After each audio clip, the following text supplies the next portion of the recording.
90.5 KSJS. This is DJ Don. We got a special guest in the building. What's going on? What's going on? It's Deja Carter in the building. You feel me? 90.5. Hell yeah, we got someone else in the building too. What's going on? Oh, what's up? This is Jacob, the 48 Records, you know what I'm saying? Deja Carter's manager. That's right. Hell yeah. So what brings y'all in today? What you got in the bank? What you got in the vault as far as music and shit? You know, I'm just trying to let people know, you know what I'm saying? I just dropped a tape, Drew Banger, you know what I'm saying? It's a 5-track tape. Just dropped it back in September, you know what I'm saying? So if you guys want to get that, all platforms, all digital platforms, you know what I'm saying? Got Mike Bibby music video on YouTube. We got Creep music video on YouTube. So Deja Carter, type in Mike Bibby, Creep, whatever, you know what I'm saying? Type in all that on all digital platforms. So how long have you been making music for? Man, I've been making music for a minute. The first time I ever stepped in a studio, I was 13. You know what I'm saying? In Arizona, so it's kind of wild because I'm from the Bay, you feel me? But I moved to Arizona back when I was in 7th grade, and I would say around 8th grade, you know what I'm saying? I was like 13, so met some niggas out there, and shit, I just got in the studio. My dad, you know, he was signed with MC Hammer back in the day. He's a singer though, so I didn't really take that route, but you know what I'm saying? We musically over here, so. So what made you go into the studio at age 13? Shit, one of my friends' pops or his uncle, I don't really recall, I don't really remember that much, but his uncle, they made music, and they had the whole setup in the house. And out there, you know, the houses are pretty nice. So the house had like four bedrooms, remodeled, all that. So he had one room was just the whole studio, and he was like, hey, yeah, you guys want to come in here, you know, peep the scene and everything. And we looked, and he played beats. We kind of like started just writing and shit, and my lyrics weren't there, but I mean, I was on beat, so that's all that mattered, you know what I'm saying? So it was cool. Like as an artist, I know there's like different goals that you surpass that like are confirmation that you're on the right path. What was like your first sign of confirmation that this music industry, or this is what I want to do for the rest of my life? What made you go onto this path? I would say, so back when I first started rapping, like for sure, nah. I'm not gonna say like that's not what I wanted to do, but I was young still. It was fun, but then I moved back to California. So once I moved back to California, like I wasn't even making music. I just kind of was just doing my thing. I moved to Modesto for a year. So once I moved back to San Jose, 11th grade, that's when I didn't attend CCOC, but one of my old friends, she went there and started being in the studio in there, and I was like, man, I already kind of caught the wave, and I already knew what I was doing. And then that's when I learned how to use Pro Tools. I learned how to mix. I would say that's when I kind of got back into it, when I really felt to the point where I was like, all right, this is what I really want to do. I would say when I dropped Wherever I Go, and that's on YouTube. You know what I'm saying? I was making a bunch of music before that. I have a SoundCloud, so I had a bunch of music before that. But I would say when I made Wherever I Go, and that's produced by Vinny. Or no, not Vinny Van Gogh. Babyface EP is produced by Vinny. Shout out Vinny. But Max Music made that beat, Wherever I Go. And, man, I don't know, just the beat, you know, was cool. The hook, I kind of like, I was just like, all right, I fucked with it. Would I say I like the song now? I do, but more people like it more than I do, you know what I'm saying? And that's what I was like, oh, okay. Like, I just fucked with it, you know what I'm saying? And I just kept going from that point. Is there any producers that you enjoyed working with? You feel like you were the super producer team, like you were the duo? Is there anybody in particular that you enjoy working with? Because I've seen that you worked with like Drew Banger. You were talking about working with Coast. So yeah. I would say Matt Clever. I would say shout out B, Matt Clever. He from Union City. He's the first producer that really, I would say, tapped in with me because of like my sound. You know what I'm saying? Of the way I kind of like flowed on a beat, the way just my sound overall. So shout out to Mad Clever for real. I would say me and him for sure, duo type shit where like he knew what I sounded good on.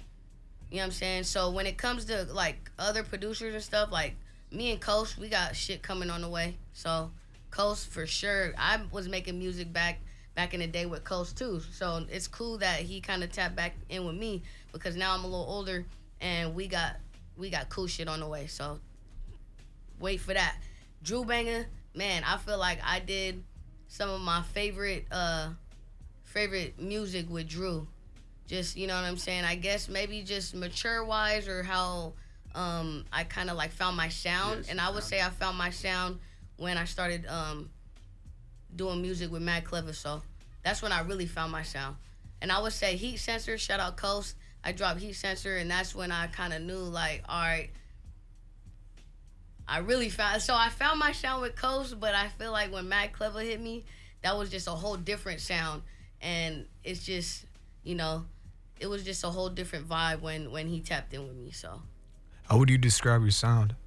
How I would describe my sound is real, I would say real just smooth and mellow, and raw. I would say like raw voice. You know what I'm saying? It's just really, I don't really like to use a lot of effect. I wouldn't say effects because I don't really know much of the names on the stuff on like the producer or the engineer aspect, but it's really just raw voice. I don't know, just smooth raw voice. Honestly, I just like to. I don't really like to do double. I don't really like to double nothing. I don't really like to do ad libs that much.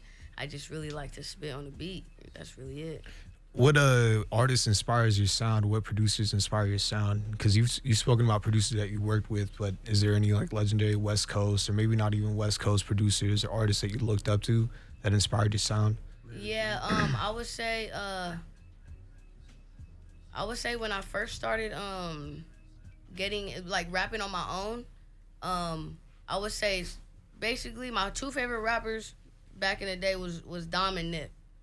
So like I'm from the Bay, you know what I'm saying? Like that's where I'm from, you know. But I like when it comes to the music and how I approached it, it was for sure Dom Kennedy and Nipsey Hussle for sure is who really inspired me. Right now I would say they're always gonna be like top ones on my list. But right now I would say like Larry June for sure, you know. Yeah, I would, you know, I try to keep it very original at the same time, so. But Larry, yeah, he's just on some like real player shit, you know, just real life shit. That's really it.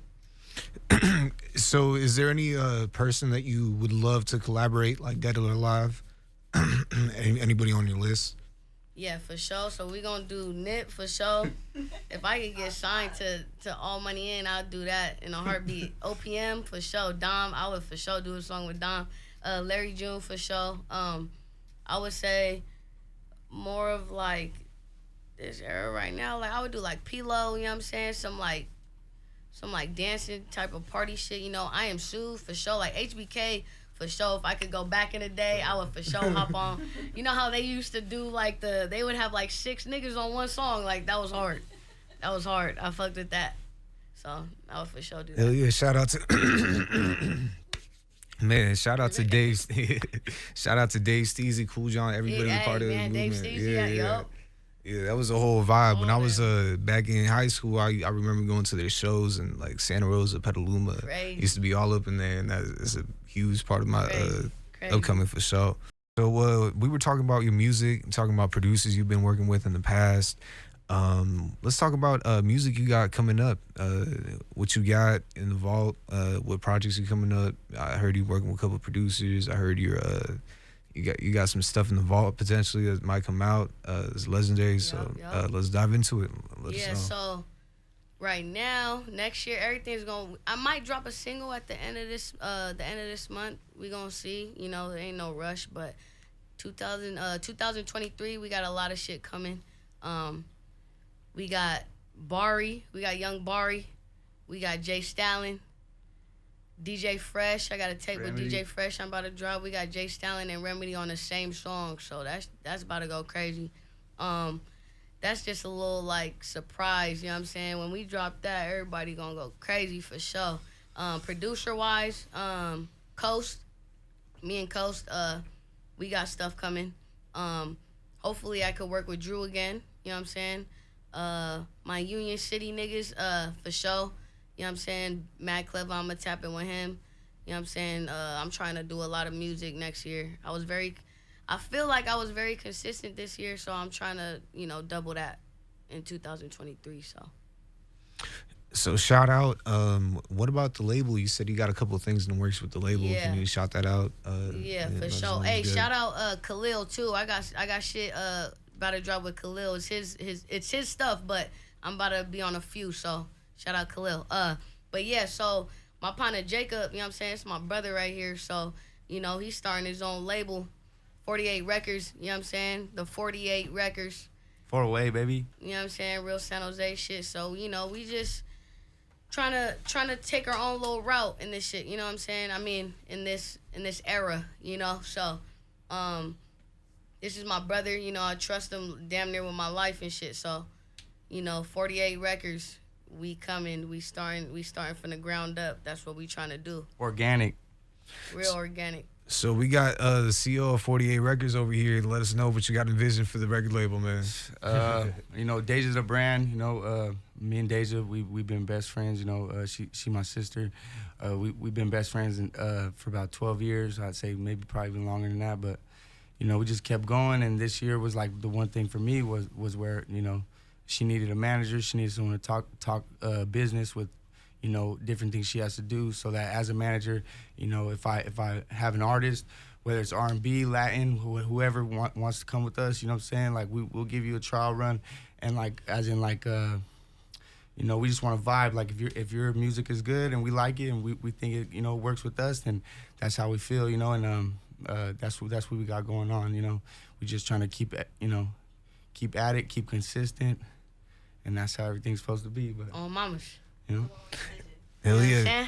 Shout out to Jacob. Shout out to 48 Records. Shout out to Deja Carter. Special guest taking over. Let them know what's up. What's going on, San Jose? It's your boy from the Berg. You ain't never seen, but you heard. Mike C. 2 up, 2 down, 757. That's what we repping. But we in the Bay where they don't play, all right?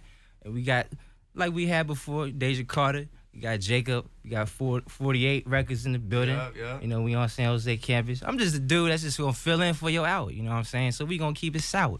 So we just going to ask a couple questions. Some people that might know you in the streets out here, like I said, San Jose. Yep. If they want to know a little bit deeper, we just might ask a couple questions that, you might be wondering. So I'm going to start off. All right, anybody that's in San Jose, I'm not from here, so you gonna get me up to speed with this. What's your average day like? Like, okay, if you ain't, you an artist or whatnot, but like, if you ain't really on your music tip, what you doing on your average day? Like, if I had to say.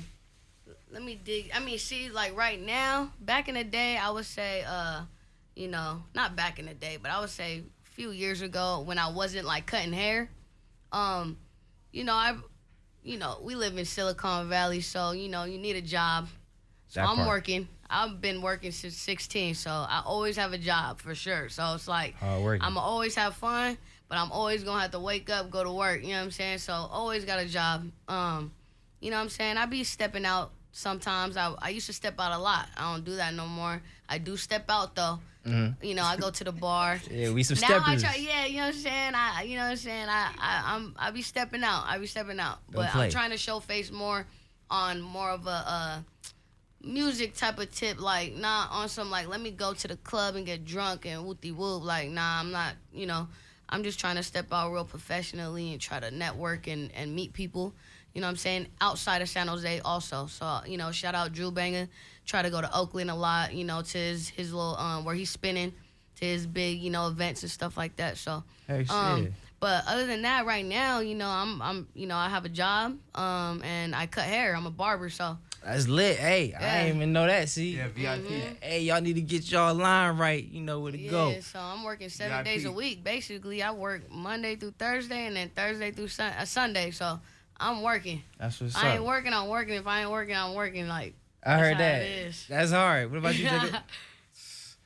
Everyday life, you know, same thing. Like you gotta get money out here. You know, rent's very high. They need rent control out here. You know, He telling y'all how life is in the base. Y'all better take notes. But if you can make it out here, you can make it anywhere. So like, if I had to move to Texas, I know how to do it. I mean, if I need to move to Florida, I know how to do it. So it's like being from out here is like, you know, Silicon Valley especially is like, you know, if you doing it out here, you're really doing something. I mean, even though you know you might not have much money, and you got to put it in some things to hopefully grow. Like, you know, with this music stuff, that I believe in it, she believe in it. You know, we just need other people to believe in it. You know, that's how I feel.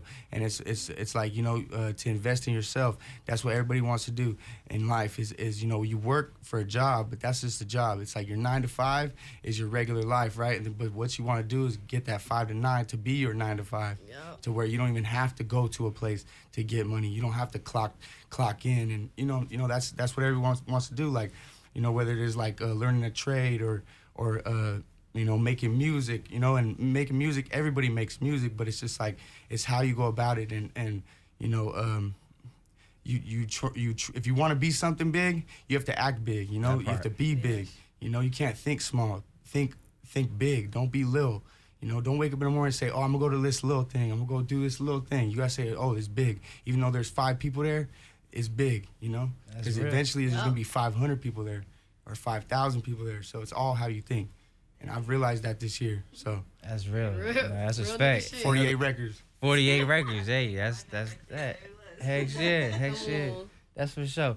My thing is, too, is like, I can tell y'all got chemistry. Yeah. And like, you know, you can tell when two people done been around each other to the point where it's like, all right, I done seen you argue, I done seen you mad, I done seen you sad. So it's like, when was that point for y'all when it was like, oh nah, I can tell we got something. Not even on no like it's more than friends, but you know, you can kind of take, y'all both passionate. And that's that word, that passion point. A lot of people, you know, especially at our age, you know, we in college, we trying to figure out our passion. Even if you're not in college, I mean, if you, anybody out here trying to get it, you got a passion.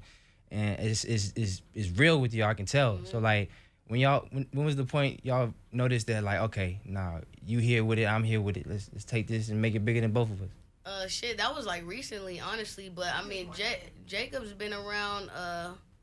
Like he's on a song. You know what I'm saying? I had a mobile. Check that. Yeah, he's on SoundCloud. I had a mobile studio. Shout out Young Surge, bought it off of him. You know what I'm saying? Easty. Yeah, shout out Easty. But bought it, laptop, you know what I'm saying? I would take it with me in my car. I would go to his house. We would set it up. Honestly, turn the light off, set it up in the room, and we was just all just taking turns on the beat, like laugh. I still got it on my phone right now, you know what I'm saying? So, you know, he's been around for the music. Our first job together was Great America, so like we were 16, so like, you know, he's been around to see me make music, and you know, I never quit, I never stopped, I never even if I wasn't consistent one year, I kept going, you know what I'm saying? I you know, we do live a regular life also, so I do gotta pay I mean, it's a little harder now, I pay a lot of rent and everything, but I would say recently when I did my shit with Drew, he was just like, hey, like, you know what I'm saying? He wanted to start his, you know, his own type of, just, you know, his own type of, you know, when you think of music, it's like a label. So, I mean, you got to start with a name. You got to start with a foundation and 2 people that are really trying to do it. Yeah, you know trying what to I'm house saying? something. I yeah, feel that. and That's hard. he came to me with it. You know what I'm saying? So, I would say it was all him that really was like, I'm trying to invest and start something. We trying to create a foundation. He met you in the middle. Yeah, exactly. Like Nip. Like I've been Nice doing in the middle. music, and that's all I've been doing is just me trying to make ends meet, pay for my music, get my change, and pay for my videos, and pay. You know, it's a lot. I spent a lot of money on this. It's respect. So, you know, now it's like, yeah, it feels good to have somebody, because, you know, that actually does believe. And I could say other people in my life believe, but it's like, I'm not going to be like, do you really believe? You believe, but it's like, this nigga really believe. Nah, that's real. So that's cool, you know, it's like, it's a bond, so. That's real. No, that's hard. That's hard. Shoot, well, if anything, I think I ain't gonna talk y'all head off too much, but I'm gonna give y'all one more question I got. If I had to say, like, we gonna get a little creative with this one too. So like, if you had to say like, all right, if we go on a step and we gotta like, what's your favorite place? I know you travel. You say you from Arizona. It's like I'm not from Arizona. Oh, you. Okay, you're not from Arizona. I'm tripping. You were coming. My bad. My fault. I would never even go back. Let me put a handle on it. Let me put a handle on it. My bad. But like, so like, when you travel, like, what's your first place you trying to like? Cause once you leave the Bay, everybody gonna be trying to get on y'all. So like, Tahoe. Okay, cause like I said, I don't know the places out here yet. Yeah. So I done heard Tahoe. Yeah, Tahoe cool. We go to Tahoe like it's no tomorrow. So Tahoe cool. You know what I'm saying? Rest in peace to Grams. She had a house out. Well, they still got it. They renovating it now, but we was out there all the time. So we was always out there. But I don't even know. I mean, the first place I really do want to go, I want to go to Hawaii. Oh, that's a good one. I do want to go to Hawaii. You know what I'm saying? I want to go to New York. That's just far. If I could go somewhere like New York, I always want to go to New York. I like their style out there, man. I like the way they talk. I like just everything about New York. I don't know. It's cool. Like, I fuck with them. The way they dance, bro. Like, that shit, it's kind of like, you know what I'm saying? Yeah, like, they really rock real Cali quick. and, like, New York, it's two different styles, but it's like, you know what I'm saying? California, you got people that kind of act like Californians, whatever. It's what makes them, and then the people from out there in New York, you got people that are kind of like on the outskirts, but they act like New York. So it's like, I just feel like it's kind of like the same. Different pockets. But yeah, I would for sure visit New York. I would probably never live there, but I would visit New York. It's a fast place. That's fast. You know what I'm saying? Yeah. I already live in an expensive ass state, so why would I move to another one? That part. But, you know what I'm saying? But I've been to Cancun. Like, I would for sure travel. Like, if we talking about like overseas, Philippines, anywhere, okay. I would go anywhere overseas. Like, Word. you know what I'm saying? Anywhere. So. Shit, But talking about like what I could afford and stuff like right now, Hawaii, New York, like certain stuff like those that. spots. Okay, for sure. For sure. That's a bet. Hey, once again, we got that Deja Carter. Hey, anything new from her, you need to go check out. Bagman on the way. Bagman featuring the boy coming. Bagman. Hey, that's a bet. Video on the way. That's a bet. Y'all stay tuned for that. It's your boy Mike C. We back on KSJS. We're gonna be back with y'all.